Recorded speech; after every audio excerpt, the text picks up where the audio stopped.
Oh, dingleberries. Just keep swimming, just keep swimming. Nothing at all. Nothing at all. Oh, you fucking hell. Damn you, sexy Flanders.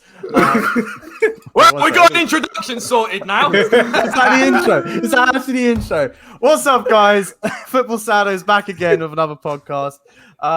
Today we got Sam Chippeck, Dev, and Idan, and obviously yours truly, Dan Schultz. So today we've got a few topics I want to rattle through. For those not knowing when this is filmed, we've just had Man United versus Chelsea. Well, other sides think it was at Stamford Bridge, and it was another stinky 0-0.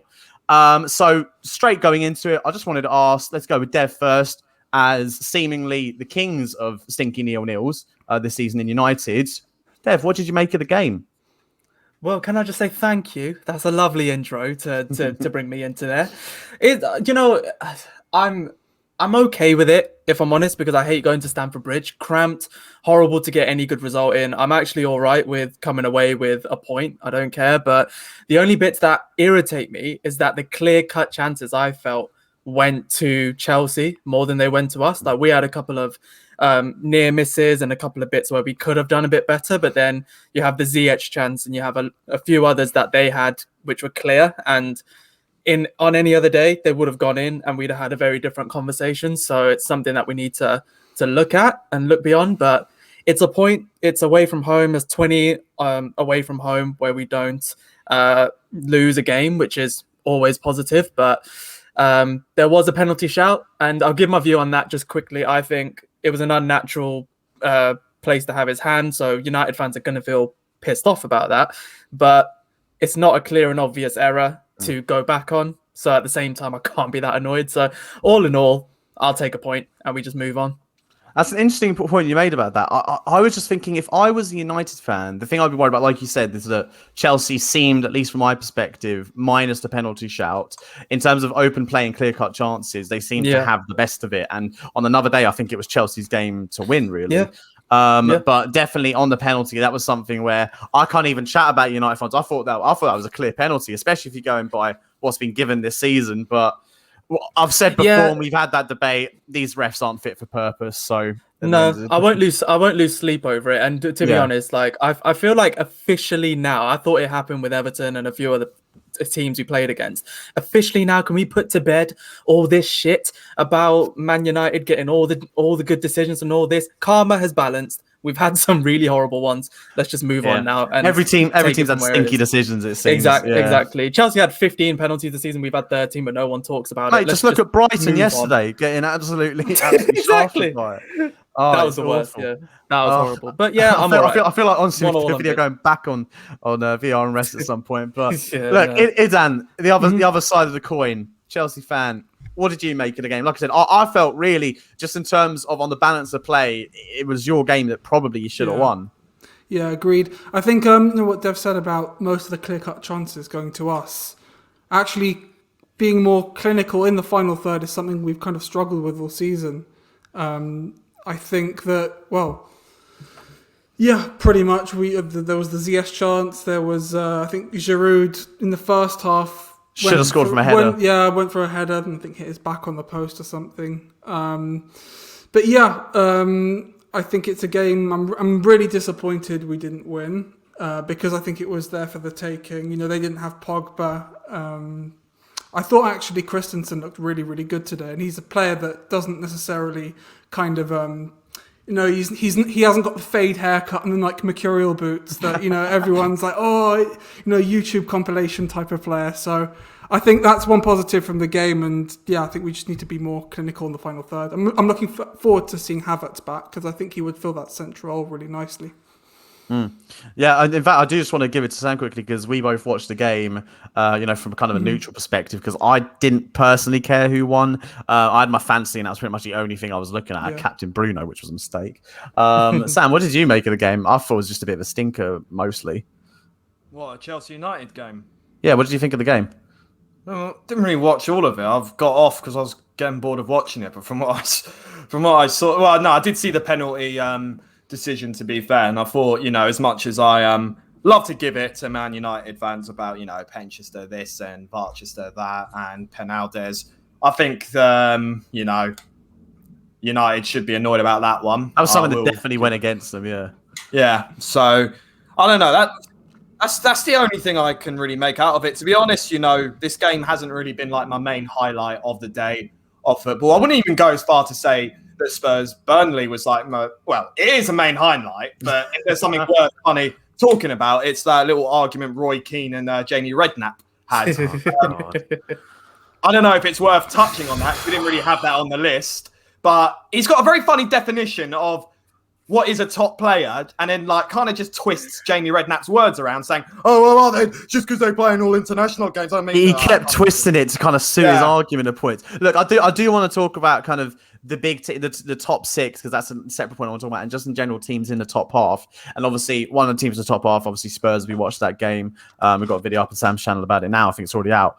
And that was in general. I shouldn't need it, but that is in general. It was a very enjoyable game for us. Solid 4-0 win. Bale looking back to his best, hopefully, that he can carry it on. But definitely in terms of the punditry beforehand, I felt for a while that Spurs seem to just get shafted whenever it comes to punditry, especially on Sky, because they never get... you never see Tottenham legends really coming on to talk about us or anything. And then even in the post-analysis game, even if we win, it's always about the other team. I remember the United 6-1. Everything in the post-match was about United. Everything. We barely got any credit. It was just all about, United, Ollie, this and that, Harry Maguire. It was an absolute joke. And Roy Keane today just absolutely emphasised what I feel about punditry in this country, especially at Sky, is that it's so lazy, I feel. And for people who are supposed to give detailed analysis about games, you're getting crap like that of just, if you take Kane and Son out of the team, they're pretty average. That sounds like someone on Twitter would say. Amazingly, if you take the best players out of a team, they'll struggle. It makes no sense to me. Penny, for your thoughts on that? Yeah, I gotta say, with sorry, did you ask Sam or no, go ahead. Anyone, Dave, go for it. I do want to make that point on Roy Keane, because no matter what, no one's gonna stand back and say that he wasn't one of the best midfielders of his generation, one of the best players that Man United's ever had. No one can say anything against that. But the thing is, with his punditry, he's so old-fashioned and he's so geared towards attacking football that he doesn't really look at defensive football. He doesn't really look at what people should be doing with any real element of class or dignity about what he says. It's just about what I would have done in that situation. Well, Roy, you were in a completely different team and you are a completely different player. You would have got right in their face, shouted at the referee, and probably only got a booking or a telling off. Nowadays, you do that, you get a sending off. Exactly, but the game has gone on, and I think Roy's punditry hasn't adapted to the game that it's in. And United get it a lot of the time. Roy's always quick to jump on us, in all fairness, whenever we do something wrong. But I was just about to say, he always goes in on goalkeepers when he's never been a keeper himself and saying he should catch that, he should do this. You couldn't catch it on your best day, so don't tell, you don't know what it is to be a goalkeeper. So I think he does need to refine some of the things he says. But I think as soon as you get old-fashioned people like Souness and Roy Keane in one room, they just bounce off each other and say those are two hard men of the older form of the game. So they're going to have their own opinions and they're entitled to them.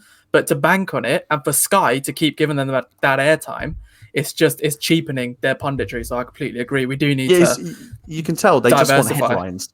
They want headlines and drama and stuff, and because obviously him and Redknapp got into an argument about it, and Redknapp made the point of saying that the rest of the team's completely average, which me and Sam have our own thoughts about the team and how a lot of them we don't think are good enough in this and that. But Redknapp made the fair point of you look at someone like Sergio Reguilon, who's probably as good as any left back in the league, he'd argue, and Roy Keane just goes, "Oh well, why did Real Madrid get rid of him?" As if that makes a difference. I think, in my opinion, over it, when retired footballers become panelists, they're not really retired footballers when you look at them at the screen. They're just like another bunch of Piers Morgans just trying to say something to get the viewers riled up. And that's what the content about Sky Sports is. When I was just looking at those two arguing, and don't even get me started with Jamie Redknapp, because I'm not the biggest fan of him, even though he's ex-Tottenham. It was just you see these level of arguments inside a pub or inside a work office, and I'm thinking, on Twitter. You two on Twitter, exactly. You two are like the face of television at the moment. So at least just trying to offer something a little bit different rather than trying to stoop to how I don't know, the commoner would argue, us, how we would argue. This type of arguments is for fan cams, what they were doing on TV. But here it was just, shouting over one another. It was like Houses of Commons all over again. I don't think there's any need to talk about it anymore. We obviously beat Man United 6-1, and we were saying at the time, how we're first place. Man United are, trailing. Now, but yeah. Yeah, not first place then, but it was to the lead up to it. But now, you look at it right now. Man United are in the top 4. Chelsea are in the top 4. That draw benefited Leicester, who lost to Arsenal. And City are top at the moment. So, this top 4 race this season is going to be, this top 4 in general this season is going to be quite interesting, really, because it's still not called yet. Very good lead on, because I was just going to go. I had a look at the table because I was pretty sure what the positions were. But in terms of the points, obviously City are starting to run away with it now. They're 12 points ahead of United. I think I don't think anyone's going to catch them. They've won the league probably again. Oil Chester FC wins it again. But then you look at the rest of the top 4. We got United in there on 50 points, Leicester on 49, and West Ham below on 45. So that's the biggest gap really out of the top. Forgetting City, obviously, out of the top half, that is the biggest gap there is of 4 points between Leicester and West Ham. Then you've got Chelsea on 44, Liverpool 41, who are playing now, and then Everton on 40, us on 39, Villa on 39 as well, Arsenal on 37. It's looking very congested, and probably we were all hoping for an exciting title race. The most exciting thing this year is probably going to be the top 4 race, as it seems to often be that, or the relegation battle. So in terms of us kind of not predicting it, but thinking about where everyone stands and where hopefully teams are going to end up, what are we thinking in terms of top 4 race? Going to Idan, a team that looked a little bit ago under Lampard to be out of the runnings, perhaps. You're getting back up with a shout of it, 1 point behind West Ham. Yeah, I know we've got a difficult run of fixtures. We played United before that. Got Liverpool next, haven't you? Liverpool next on Thursday. I am quietly confident we can finish 4th. I don't want to say I don't want to get overconfident about it, because we can see, it can get really, really tight towards the last day. But I'm still somewhat confident that we've got the quality to do it. Still all season we haven't really seen Kai Havertz. He's been injured for a long time. And for yourself, you've seen the German league a lot. He's capable of playing really, really well. I'm not saying he's the one I thought would actually land, not Werner. He's the one I thought would actually make a instant impact. I actually think he can play that central role really nicely. That kind of false line, bring the wingers in together. They make runs behind the defensive line. So as we kind of conclude, I think City will win it. I think this is where it gets interesting. I think Leicester could finish 2nd this season. I don't know. See, the way now they've got injuries, so maybe not. The way I see it, and what it's been in recent seasons, is you can pretty much bank on it was Liverpool and City being 1st and 2nd, and then the race for top 4 is for those 2 other spots. Yeah. Obviously, this year Liverpool dropped out of it, and you'd think that United are a banker to finish 2nd. You'd think with their away form and everything, and so it's those 2 other spots that are really up for that. Just to say, would you agree with that, Dev? Do you think you're in terms of try and look at it unbiased from a United fan perspective? Do you think you're a bank on finishing top 4 still? Do you think it's fine? Nah, I wish it was. I just think if it was any of the other teams, I'd bank on them more than I'd bank on us, just because we don't know what's going to happen with Pogba, if he's going to play the majority of the rest of the season. Same with Cavani, he's come on strong. If Van der Beek can actually get on the pitch and do something, if Bruno can keep doing what he's doing, but we've been found out a lot, and we've been found out by teams that shouldn't find us out. And United. Exactly. I would say we were unlucky with a disallowed goal against Sheffield United, but we still conceded 2. That's not acceptable. And it's the same with Everton. Very unlucky with the last goal, still conceded 3, and that's not acceptable for a team that should be in the top 2. So I think our goal scoring record is what's going to set us apart. But we've scored 1 goal against the top 6, and we still got some games against the top 6. So I'm not all that confident. I'm confident of top 4 and top 3 potentially. Top 2, I reckon Leicester will probably come and swoon in, because they're just one of those teams that they play such good football, and that they might do it. And I think it's a toss up between us and Leicester. But if we can kick on and rediscover our form, then it's nailed on. As it stands now, I'm not all that confident.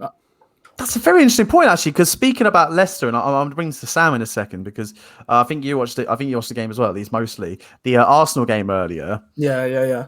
Leicester pretty much fell apart, and you're looking now. Their injury list is growing. They've got Barnes now out for 3 months. I was seeing rumours about 3 months, and he's been on great form for them goal scoring.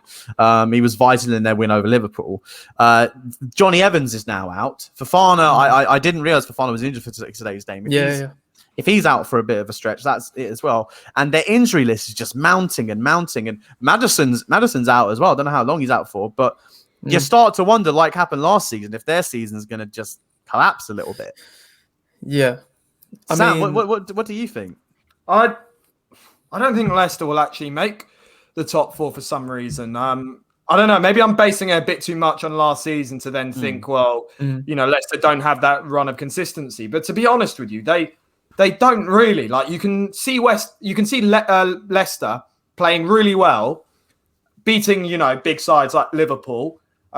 They beat us in our home ground. They beat Chelsea as well on one of Lampard's last games as a manager, if not the last. And then you just see them have this opposite effect of losing games, injury lists piling in. And I felt like Leicester should have been beating Arsenal today. But if a team like Leicester can't beat Arsenal, then I feel that the issue to me runs with their consistency and how it will impact the squad for the rest of the season. And if I had to predict, I could see that happening to Leicester. And, it will be really good for them if they can finish 4th. If not, they'll probably get the top spot for Europa League, 5th place. I know it's in their motive and objective to get Champions League football, but, to be knocked out of Europa League as well, they're going to really need to step it up in the Premier League. 32. Against Slavia Prague. Just to throw a spanner in the works. Aston Villa have 2 games in hand. Aston Villa, I think, are also a team that can challenge. They're close to top 4. I thought you were going on about West Ham, so I thought it was going to be like a bit of a cut. No. Just quickly on that, does anyone here think that West Ham will finish in top 4? No one's... No. Look at the players they signed. Look at the players they signed in the summer and in the January transfer window. Fair play. Look, fair play to West Ham, by the way. They are having a much better season than they normally have. But you look at this squad. I don't think this squad will take them as far as how good they are right now. Europa League for West Ham would be really good, but then again, that could also fall apart for West Ham. Look, I'm saying this as a Tottenham fan when we weren't even getting Europa League, and then all of a sudden we do, and we get it consistently. It's not a sprint; it's a marathon, and you need to have the experience to be able to balance your games out and be able to finish in those spots. West Ham doesn't have that experience for me. It doesn't mean that I'm taking it away, and that's the reason why they're not going to get it. But without that experience of consistency and actually getting a taste of European football, which, they got knocked out by the same side, what was it, Astra Gergo twice in a row? Yeah. I just don't see it with West Ham personally. No, because you mentioned a good word there, and it is experience. When you get towards the end of a season, it's about how do your players perform, as in just on their best day, how good technically are they, but also who has the experience towards the latter stages of a tournament or a league to keep them there. West Ham just don't have that. Like Susek is doing really well, Kufau's doing really well, and Lingard, they're doing really, really well so far. 2 of them are new to the Premier League, and one of them is coming through good form. We'll see what happens when they go through a barren spell in the next 12 games, which every team probably will. Yeah. And then we'll see how they react. But then you watch Leicester play, and even in the periods when they were getting beat, I thought they got beat comprehensively by Arsenal today. But even in the bits where they had the ball, they still looked dangerous and looked like they could do something. Whereas you see West Ham do that kind of thing. They kind of resign themselves to accepting a result, which Leicester doesn't do. And I think if we're going to talk about any team, Villa, I think that is the biggest spanner. I'll be shocked if they get in if they make top 4. I'll be. It's only on the basis that they have 2 games in hand. That's it. If they lose, we have a game in hand, and we could just lose it. Yeah. But Everton have 2 games in hand. I think out of the 2, I'd rather bank on Everton than Villa because Everton have got some top class talent in there. Well. Oh yeah. Yeah, it's interesting. I personally think that Villa's a no, but for me, West Ham will slip out. But even if they slip to like 7th or 8th, it's been a great season compared to the last 2 years. It's been phenomenal for them. They were in relegation zone for a lot of last season. Exactly, and Villa, we all expected them to probably go down again as well with 30 million on Ollie Watkins. I don't think anyone at the beginning thought he'd be as great as he has been. Mate, we got linked with him, and you see Spurs fans just crying like, "Oh, we don't need a championship." Exactly, player. Comes in, does well. Yeah. And then everyone talks about Ben Rama, and then they go, and then West Ham go and get Ben Rama because of how well Watkins done. So it's really interesting. But I think Everton are my dark horse. Yeah, I don't think they'll go. Too. I don't think top 4, but top 5 pushing for Europa with Ancelotti. Yeah, I'd bank on Everton because they are, as it stands, 1 point behind Liverpool. And if Liverpool lose or draw today, which I don't really think they will, they could go 5 points clear if they win their games in hand. So yeah, for me, it's Everton. For everyone who doesn't have a game in hand, for every team that doesn't have a game in hand, there is 12 games left of the season. And with a lot of the results you're seeing, like you see I thought the Arsenal-Leicester game was a bit of a shocker today in terms of a result. Because I was certain that Leicester would be able to win that. They've basically been, I know it's weird to say bogey team when they are a very good side. But like Arsenal just haven't been able to buy a win against Leicester in the league lately. Yeah. And so that was a bit of a shocker for me. And with 12 games now to the rest of the season, and you look at some of the different fixtures we've got, like we've got a very favourable fixture list going from now on. So if we start to pick up some wins and get some momentum, it can change for us. It can change for so many of the teams that I don't know whether it will be as straightforward as some people might think. And I'm starting to wonder whether the table as it is now isn't reflective at all of what the final top 4 will be. Not at all. So just going around then, out of interest then, in terms of like little bit of fun in terms of predictions, what is everyone's top 4? Because I'm going for, on the basis it is now, City obviously. I'm going to go for United. I think the away form will carry you guys. And then, as much as it sucks to say it, I'm going Chelsea and then Everton. I think it's going to be City, United, Chelsea. And I think Everton have grabbed that 4th spot. I'd love to back us. I just don't see it because as much as yes, we have got a favourite run of fixtures, and if Bale can keep fit and he's on form, then maybe. But I think we've kind of just already shot ourselves in the foot when it comes to our season. Let's go, Idan. What are you thinking? To be honest, I really have no clue. I really don't. It's really difficult to predict. Like it is really difficult. I think we all agree that City will win the league. I think just to be as unbiased as possible. I couldn't say in order, but City, I think United, I think we'll get top 4, but I'm not too sure. But if we weren't to get top 4, it'll be City, United, possibly even Liverpool if they get a centre back. As in, like, if they start to get one of their centre backs, maybe even, I don't know, I think Van Dijk's probably 100% out. I don't know what the extent of Gomez's Gomez is out. I think Gomez might even be out of the Euros. I can't remember exactly. Yeah, Gomez is out. I think Van Dijk, they're thinking maybe, but not sure. He might play like last couple games of the season. Yeah. I think I'll agree with Everton. I think Everton probably. Ancelotti effect. Yeah, he's such a good manager. He's amazing. Let's just rattle through. Dev, what are you thinking? I'd go for, first let's hand off to Man City. Fucking fair play to you lot. Like, that's a given. I think that's a given. Yeah. Fair play or financial fair play? Nah. Mate. That's a good one. decent wordplay. Yeah, fair play. But to be like, we were all calling for Pep's head at the beginning of the season when they were struggling. Gave him an extension. All of us writ him off, and slowly in the background they just became giants again. Last team to beat them. Yeah, mate, you're 8th. It's Not fine. that matters. But we're the last team to score against them, I think. I think you are, yeah. We got battered. Man City top, and as a United fan, you can only stand back and say fair play to them because it's incredible what they're doing. It's a toss up for me between United and probably Chelsea. I didn't know Leicester's injury worries were so bad, but I'd say I can't drop them off. Yeah, I can't do it in order, but it's Man City top for sure, and then it'll be United, and I think Chelsea will be in there. And I can't look beyond Liverpool. They've got the experience, they've still got class. I think they're in a barren spell, but they've got the players to get them out and get top 4. Because I think they're screwed if they don't get top 4 financially and what's going on later. Sell the club if they don't. I hope, please. That'd be so good. But that's my 4. Yeah. Sam? Just very quickly, I'm going to say City, United, Chelsea, and Liverpool in that order. I think I'm the only one. Am I the only one not backing Liverpool? Yeah, by the sounds of things. I just know. I just have a feeling that I think their form will get worse before it gets better. Do you think it just And- wants? Do you think you just want it to get worse rather than? Yeah, I Not want it even to that. No, but like they've shown me, even against worse opposition, they've shown me nothing to make me think that they can get it back. They're If obviously, 0-0 currently.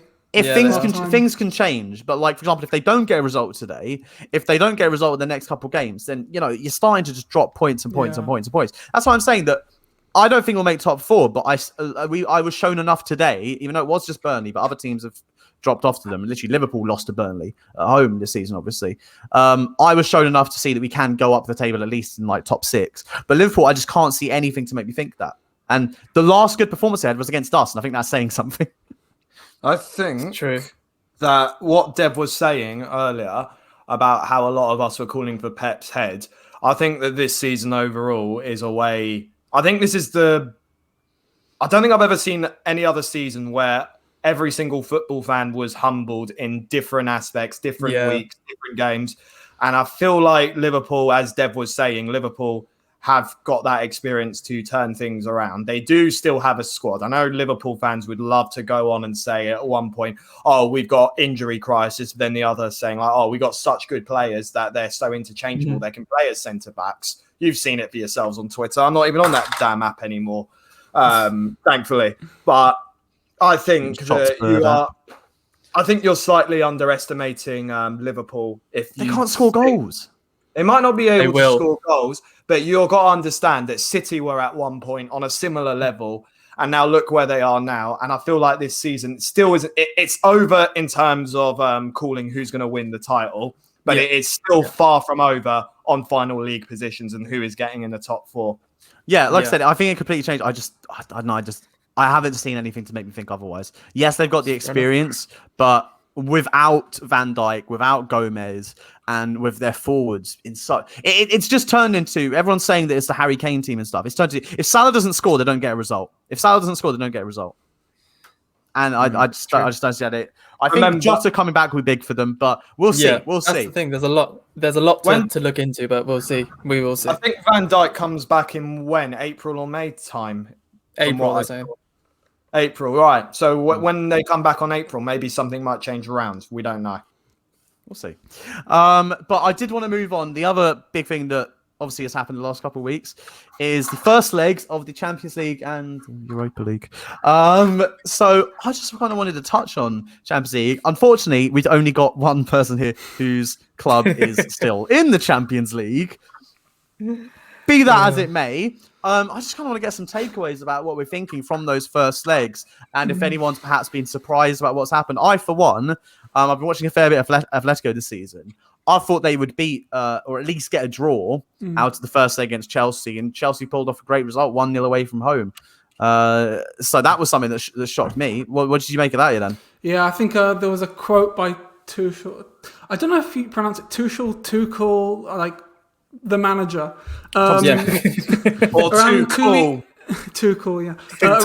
Around 2 weeks ago, he said something like, we need to prepare to suffer in the next few weeks. And it just kind of reminded me of Antonio Conte for some reason. But I genuinely thought it was going to be one of those games where we would just kind of like get pressed high up the pitch. You know, it'll be one of those games where we just like lose it and lose 3-0. But we were really I think first half we weren't too great. But it took a moment of brilliance from Giroud to. I thought it was a very bitty game. The win. It was a bitty game. Yeah, I get what you mean. And yeah, it was a great result. I think Jorginho and Mount are suspended for the game after because of like the double yellow card. That's why I think it'll be interesting, because I think Jorginho, although it was bitty, I think Jorginho kind of ran that game for you. He was really good that game, yeah. He was like, I don't particularly rate him that much, but I thought he ran the game. Mount obviously is always really energetic and he provides a lot of attacking dimensions. So I think the second leg will be very interesting. Yeah. And remember, like, if they get one goal, it's all to play for. Yeah, absolutely. Exactly. We've seen what they did at Anfield last season. Yeah, and that was a worse Atletico side than there is now. Yeah. Obviously, they have faltered a little bit recently. They're still top of the league. I swear that when Atletico played Chelsea, they have like, I forgot who it was because it's only just coming back to me now, but they had 1 or 2 players that were suspended and they For had this to make game. They're suspended for the next game. No, for the first leg, they had players that couldn't play because they were suspended. Jimenez was injured. Atletico. Are you talking about Atletico? Because Atletico had players out. Atletico Madrid, Yeah. No, because Trippier was suspended, I think it was. Trippier's still suspended. I think he put an Aka on the game. But Right. No, and now Chelsea. That was a whole separate thing, but yeah. But now Chelsea, if I'm not mistaken, have a player suspended. Is it Mason Mount? Mount or Jorginho. Right. Ooh. So I think that this second leg will be a lot more crucial for Chelsea now because Mason Mount, I mean, he's been in good form lately, and to have a player of that level suspended, or of that form rather, suspended, that's going to play a part for Chelsea, I believe. I think second leg, you had basically about maybe a week to be happy about that result, but the second leg is going to start very soon, and like others were saying, it could go very south for you. It could, yeah. Atletico Madrid have to attack. I think it's probably, they have to attack because they realised they were taking the mick a bit with, their defending and not putting in enough runs as they should have done. But this second leg, this with Atletico Madrid, Diego Simeone, I think that this is the perfect wake up to see a very good game from Atletico Madrid side. Okay, look, I'm talking because I obviously do want Chelsea to be knocked out. I'm not beating around the bush, but what I'm also saying is, suspended players, Atletico Madrid now have a bit of a mountain, not that much of a mountain to climb, which is the whole point we were talking about. 1 goal. Yeah. 1 goal is all it takes. It's 1 goal. I mean, obviously there are no fans in the stadium, and in the reverse fixture we played in Romania. But is there do you think there is kind of there is a home advantage to Chelsea, but do you think that might play a factor in how both teams play? Do you think because we played in Romania, there may have had a psychological effect on Atletico to not play as well as they should have done? I think it just depends on the day of. I think it just depends on the day of how Atletico Madrid decide to show up. Really, I mean, people will talk about different stadiums. Some people think it's an excuse. Other people will claim that they're a psychologist and know how it works to play on a footballer's mind. But end of the day, it's just one of those things, really, where it's the circumstances. And what also really makes me a bit baffled is how there's still away goals when some of the teams haven't even played home. You look at the Olympiacos Arsenal game in the Europa League, and both legs were played not at the respective teams' grounds, and yet obviously until the last couple of minutes, Benfica were going to go through because of away goals. It made no sense to me whatsoever. Yeah. I mean, in general, it was quite a good couple of weeks for English sides. We comprehensively went through, although albeit against a poor Wolfsberger side, they aren't really on the same level. Liverpool got a 2-0 lead over Leipzig, which I do think the second leg was interesting, but you'd back Liverpool to go through in that. Obviously, we've spoken about the Chelsea one. City, pretty comprehensive win, wasn't it? Yeah, 2-0 over Mönchengladbach. 2-0. And they could have got more, really. They were really kind of at a stroll. City will win the game, and then somehow they will draw against Shakhtar Donetsk in the next round. Shakhtar Donetsk in Europa League. I know, but somehow they'll get drawn against them. They're going to get Lyon again, even though they're not in it. And United, very comfortable win for them. There was 0-0 in the second leg because all the work had been done by that guy, Bruno. Mate, I think to be fair, in the first leg it was 4-0, I think, wasn't it, against Sociedad? Yeah, so we knew the game was tied over. I barely watched the second leg because we shouldn't capitulate. You always kind of have to keep an eye out because it is United. You never know. Yeah. But I just want to give a shout out to someone who doesn't get shouted out enough, and it's Dan James. The way that I was just thinking that, yeah. Mate, the way he's played recently, and Sam just mentioned there about the psychology about footballers and what they go through. And if you'd have told me that Dan James, whose father passed away not long before he joined Man United, has dealt with horrific abuse from his own fans whenever he just doesn't play the way they want him to play, it is the most disgusting thing that I've seen from a Manchester United coach in some time. And it happened to Twanzebe racially, it happened to Rashford, and it seems to be that you can just people think they can just say what they want about someone and, think that nothing can happen to them. And with Dan James, I thought, he's a young kid. He's taken so much flack about some of the things they were saying to him. It just I didn't think he could come back from it. And yet Solskjaer puts the work in, converts him into a right wing back at times, gets his speed on the counter attack. He battered Leeds. I think he was the reason, along with McTominay, that we battered Leeds. He was the reason we beat Sociedad today. He was the brightest spark, Sociedad last week. He was the brightest spark against Chelsea today. And I think fair play to the lad. I think if we're going to do well in Europa, it will come down to obviously Bruno. I mean, Bruno's our best player, but Dan James for sure. And if we're looking at the... He did, and if we're looking at the Champions League, I mean, Liverpool, you expect them to kind of go through, but Leipzig are only second in the Bundesliga and haven't lost in 6.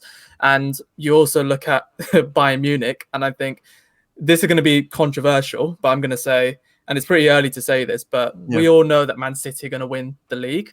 And I think my nailed on team to win the Champions League, it has to be Bayern Munich. I can't look beyond. City final will be one of the best games. Yeah, that'd be insane. in the last 20 City years, won't make the final. If history has taught us anything, it's that City will go out on a 2-leg tie to a worse team.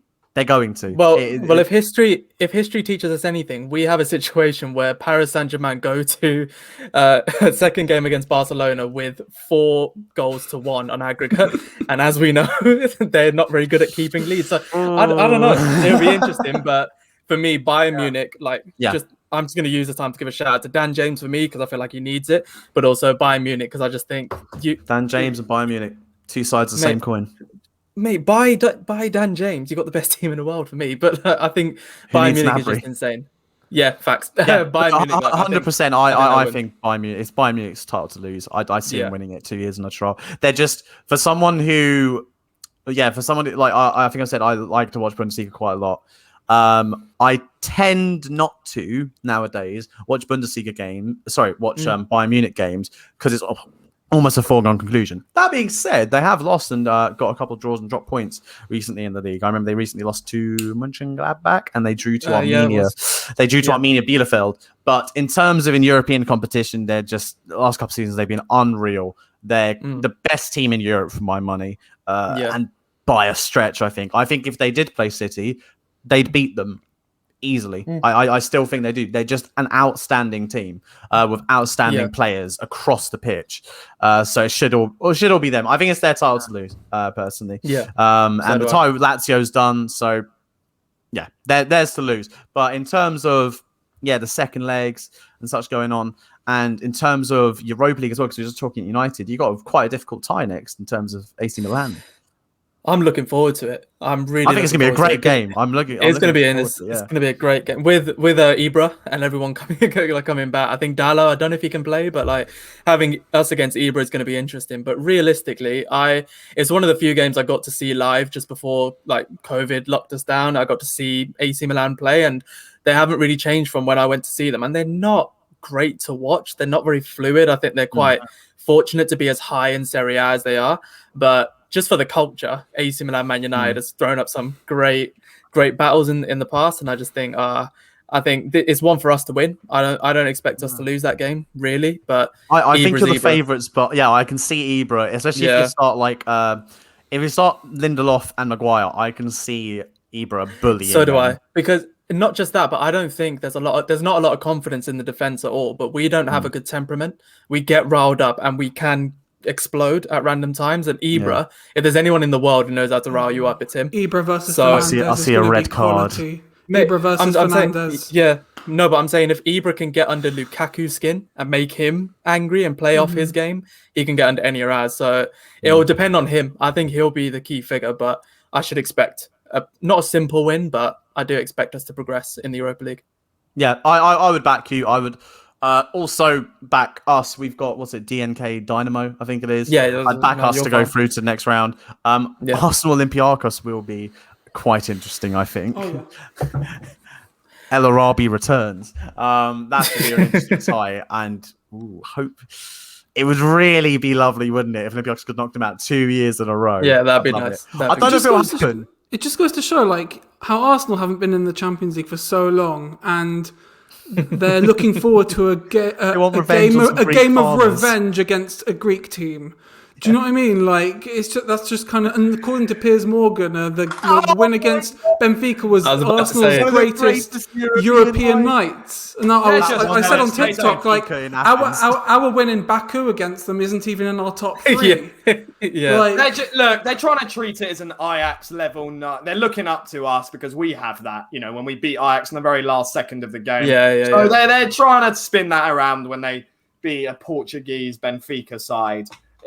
In Europa League, in the last in Athens, 32. That's one night in Athens against Benfica in the round of 32 in the Europa League. That night in Athens. Trust me, I don't like it when I see Tottenham fans say, "Oh, that magical night in Amsterdam," because you normally say that when you. It wasn't for a trophy, cup final, but them, it's the last 32, and it's that last night in Athens, and that puts into perspective, Arsenal are back, and Emil Smith-Rowe, Saka, Aubameyang, the next part of the invincible squad. Just sit down. Kieran Tierney, he wears shorts in the snow. Kieran Tierney called someone the William, the next Neymar. All right, we've got the Arsenal slagging off out of the way. Look, I wanted to move on to still kind of on the Champions League thing. So the two big ties that I didn't mention. Obviously, there were a couple others like the Atlanta Real Madrid, which was silly. There was it wasn't a red card, and then Real Madrid scored late on.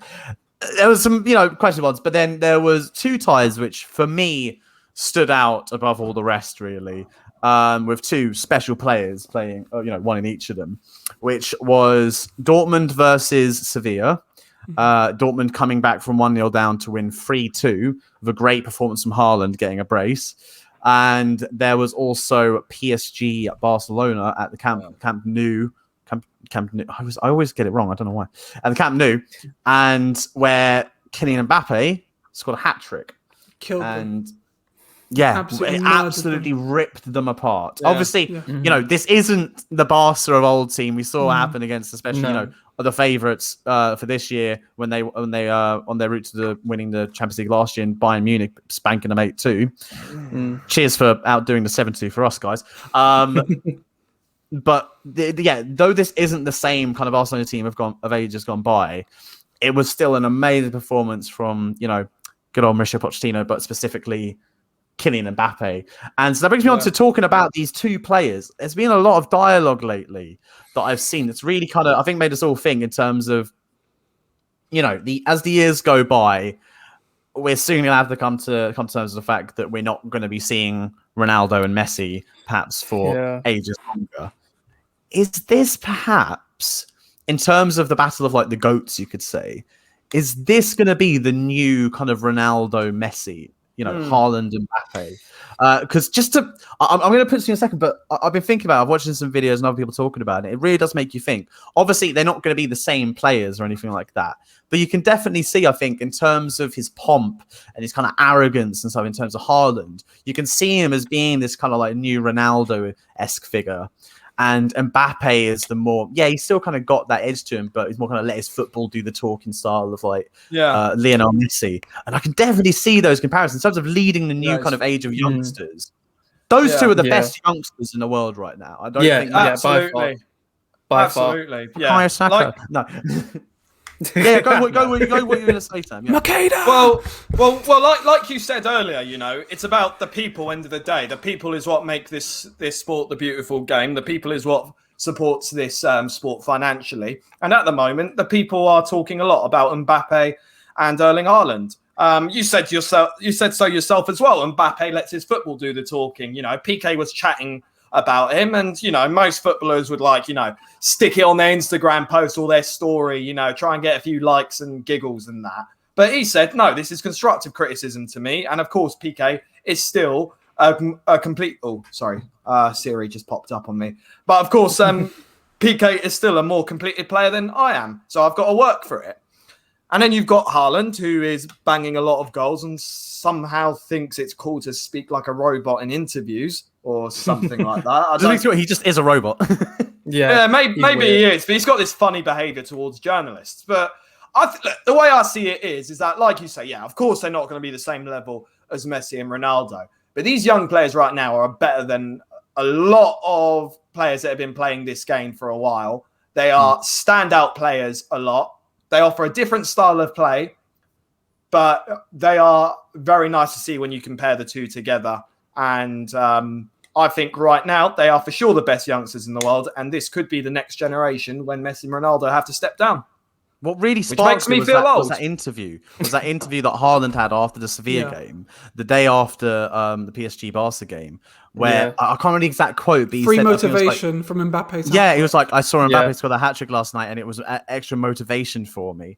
And so he's kind of, it's almost one of those, kind of publicity tactics. Almost like you can imagine, like his agent or whatever told him, like, to kind of elevate yourself, you need to start a rivalry or something. I think his agent is the same one as Ibrahimovic, Mino Raiola. Oh, that makes a lot of sense then.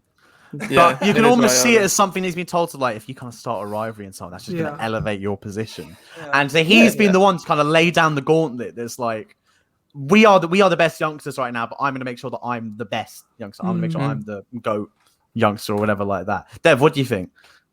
Well, it's interesting you bring up the comparison thing, because back in the day when Messi burst onto the scene and Ronaldo burst onto the scene, but Ronaldo was definitely far more outwardly inspired by Messi to do better than Messi was by Ronaldo, because Ronaldo didn't really have much of a left foot when he joined Man United, and he was hell-bent on making that better because of Messi. And that's something Ferdinand has said, is something Rooney has said, because he's outwardly said that in the dressing room. So I think you do need that bit of animosity, just to drive, not animosity, but rivalry to drive you forward, because everyone's going to say it anyway. You might as well get the best out of it. But I think Haaland and Mbappe they can't get to the level of Messi and Ronaldo, because they are freaks. I consider them to be the two best players ever, and by quite a long mile, to be honest, because of what they've done and how consistently they've achieved that on the stages they've done it.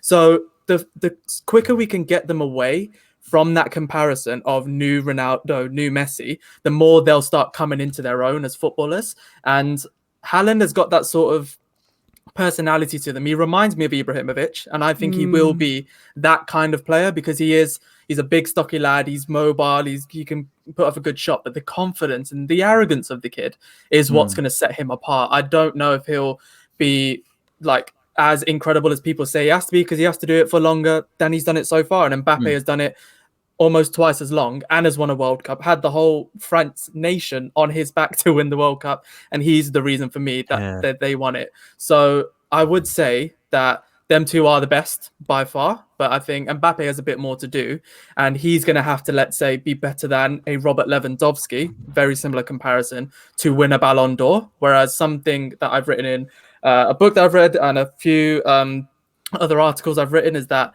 Mbappe is the next golden boy for FIFA's Ballon d'Or award, and I think it's going to be very tough for anyone to take that away from him. I think Mbappe is extraordinary, and he's one of my favorite players to watch. And not to say he's better than Haaland, they're both very different, but Mbappe is the They're one. different players, aren't they? Because they are.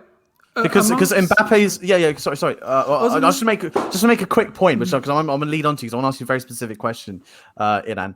Because Mbappe is more for kind of the football purists, as it were. You know, he's very good to watch. He's got that pace, he's got those skills, he's still got a great like finesse shot on him, and things like that. He's very enjoyable to watch. Whereas Haaland, he's not exactly. It's hard to say particularly enjoy watching him, but he's just an out and out goal scorer, and he's just got all the kind of attributes for him to score goals.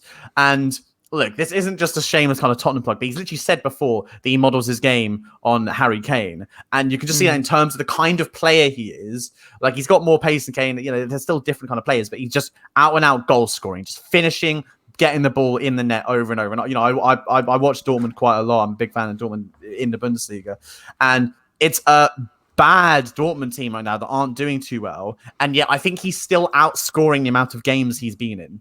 Yeah, so he's got a greater like goals to game ratio than possible. So they're very different kind of players. But the thing that I want to ask, I want to go shoot to Idan, is about how they play and how we rate them. The one thing I do think that they need to kind of get over is, and this sounds kind of, I'm a fan of the Bundesliga, and it sounds a little bit, up ourselves to say it. I think they need to go to a different league. I think they need to show that they can do what they're doing now. Obviously, they're doing it in the Champions League, but on a consistent league basis. I want to see them go to either like La Liga, here to the Premier League. As much as I wouldn't like the competition to Spurs, but here in the Premier League would be great. And if they come here and can do it here, I think that's the next thing they need to get over, and kind of become those players that are going to like carry teams in better leagues.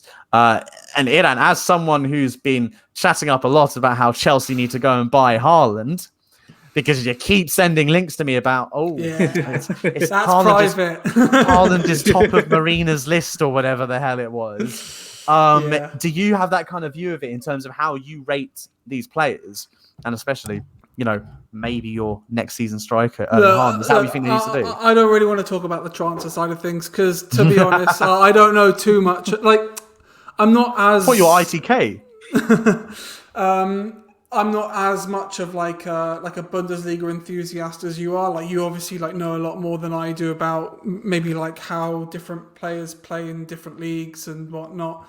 I predicted Werner well. Didn't predict Haaland. Yeah, I think you did. To be honest, for me and Werner, I think a lot of it to do is I want him to do well, and that's why maybe like that kind of critiquing side of me didn't show as much because I want our new players to do well. But actually, what I wanted to say before is when people tend to compare Ronaldo and Messi, I know Dev is you're probably like quite a big advocate for Ronaldo because he used to play for you. But especially people in, like, I have a friend from Portugal. And he's got massive... a Ronaldo shirt on his wall. Yeah. That's a different Ronaldo. It's a different Ronaldo. Ronaldo. Whoops. Yeah. Look at the number. My friend from Portugal said that the difference between Ronaldo and Messi is that Ronaldo had to like work his way to get better. Like, Messi is just like a football talent, whereas Ronaldo had to like actually like work. So I actually think that Mbappe Haaland is a more of a balanced comparison than Ronaldo Messi, because when I see them, they're freaks. Like, like Jack from The Incredibles, that superhero. Yeah? That's the first thing I think of when I look at Ronaldo. And he just you think he can't do anything, but he just explodes. And like they're just freaks. They're freaks. I get the point he's making, but Yeah. I think Shameless Incredibles plug. I made that film, so go check it out. No, they're just freaks.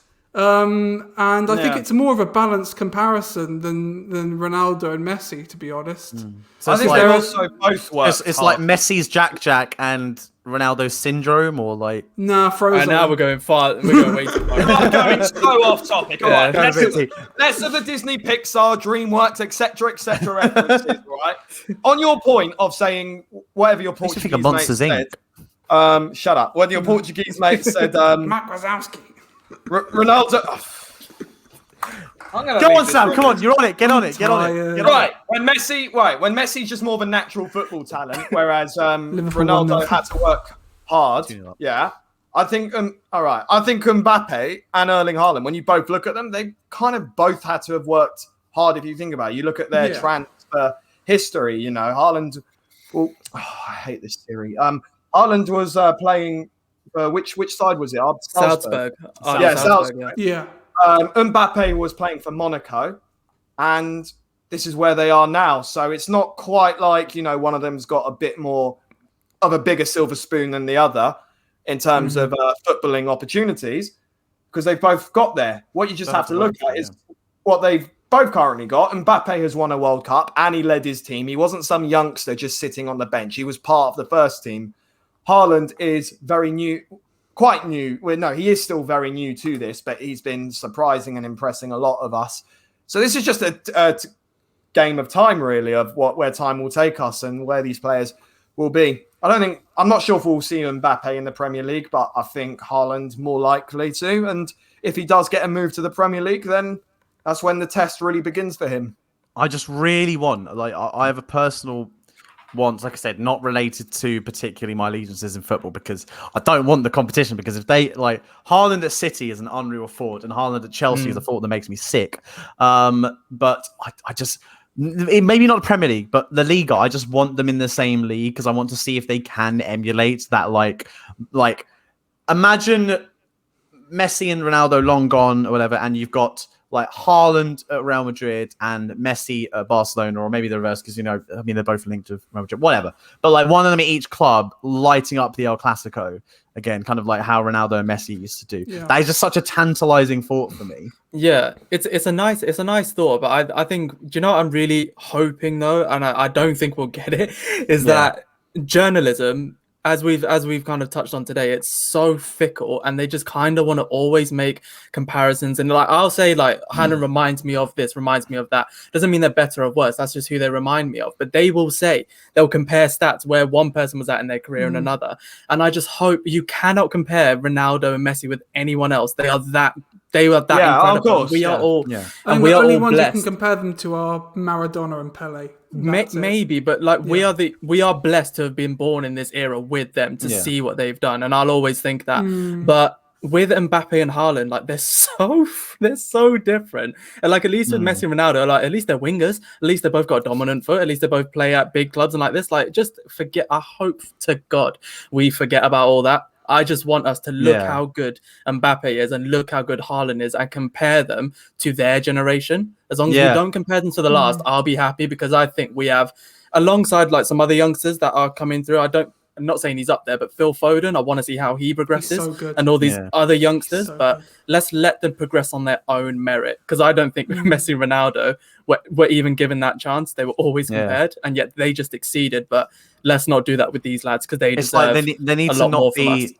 They need to not be the next Ronaldo and Messi. Yes, they need to be the only Mbappe, Haaland, and the only Mbappe. Haaland. I actually think exactly. I mean, Spanner in the works. Dane Scarlett. Anybody? Dane Scarlett. That went over my even head. Sam dropped his head. And just give it a rest, No, I was please. going to say, I actually think it might be they've had absolutely fantastic careers. I think it'll be a good thing for football when Messi and Ronaldo retire, because then influx. I don't know if that's the right word, but like it won't be the a amount good of thing, like but I get young what you mean in talents, terms of like the young talents that will come in and people will see will be extraordinary. I think it will stop people getting ignored, and I agree with you, because I think no one talks about some of even the best players in the league just because we've got Messi and Ronaldo. Yeah. We're not looking at Lewandowski. We didn't look at what Thiago did. We didn't look at all these great players. And I think when they do go, I'm not saying I want them to go. I love them. I wish they'd be around forever. I love watching them. But for football's sake and for journalism's sake, I do think we need to level the playing field. And having these out of the world freaks come in has disrupted that. So let's hope we can move forward with Haaland and Mbappe in particular. Sure. Well, on that very bittersweet note, I think we can wrap it up there, boys. Thank you very much for the debate. Really enjoyed that. And I think we touched on a lot of interesting topics. If you guys enjoyed watching it, absolutely please hit the like, hit the bell, subscribe if you haven't. Subscribe before you hit the bell. But just, sign on for all the new content that we're bringing out. We're going to have more content like this. We're going to have more varied kind of content that you can get yourself stuck into. And hope you enjoyed, and see you all soon.